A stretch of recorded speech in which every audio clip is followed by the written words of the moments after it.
of all, I'd like to thank Barbara and Suzanne for the opportunity to speak. As per usual, they asked me to do this and I immediately said, well no, I can't possibly, I'm not good enough. And they said, no, you can actually, and you are good enough, which is something that has happened repeatedly to me and I'm sure to many others. Workload, I can't do this. Go visit someone in the journalism department who tells you you can, and then actually realise that you can do it.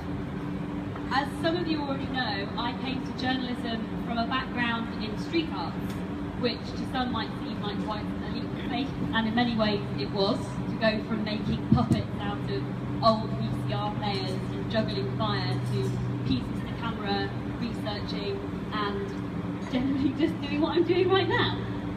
But actually, as far as I'm concerned, by design, they are very similar.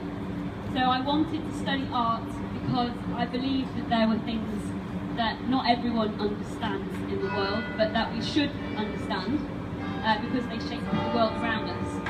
And I wanted to really examine this weird and wonderful world, and all of the things that I found out, I wanted to present them to an audience in a way that would ignite a discussion and to hopefully inspire change. And honestly, I also wanted to wear brightly coloured clothes, be a bit bohemian, stay up all night drinking and having deep philosophical, political discussions. And as it turns out, my studies in art were only preparing me for the world of journalism.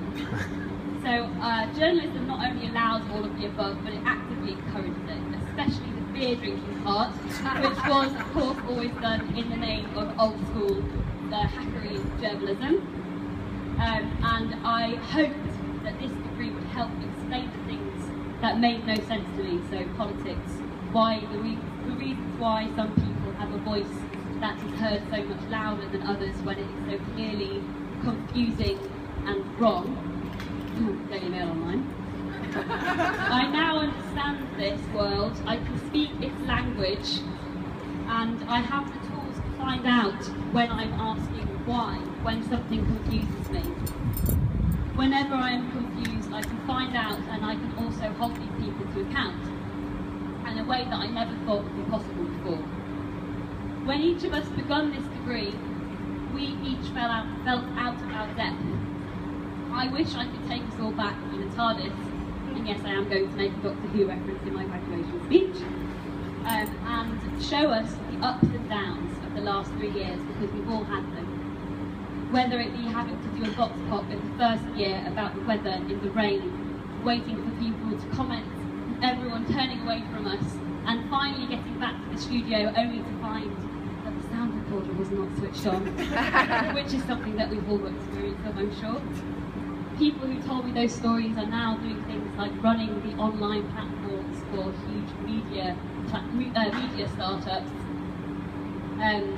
Last minute deadline flaps, some of them with an Olympic-like record right up to the line, which is something that, again, I think we all have experience of. And one thing that I have felt throughout the whole degree is an energy amongst all of us, which you would only find among people that genuinely wanted to do the degree because they wanted to be journalists, which I think is actually quite outstanding, given the fact that so many people now do a degree and then go on to do something else. I feel quite strongly that most of the people here, in fact, I'd say all people here, do genuinely want to do something to do with journalism. There have been some pretty incredible stories of people being told throughout their life by various people that they can't, only to turn up at City and be told that they can. It's right to say that we wouldn't have got to this point, however, without the support of our tutors and teachers, and I'd like to say thank you. So to Mel, you've added humour and incredible insight to the world of journalism. James, you've been a pillar of calm for so many of us.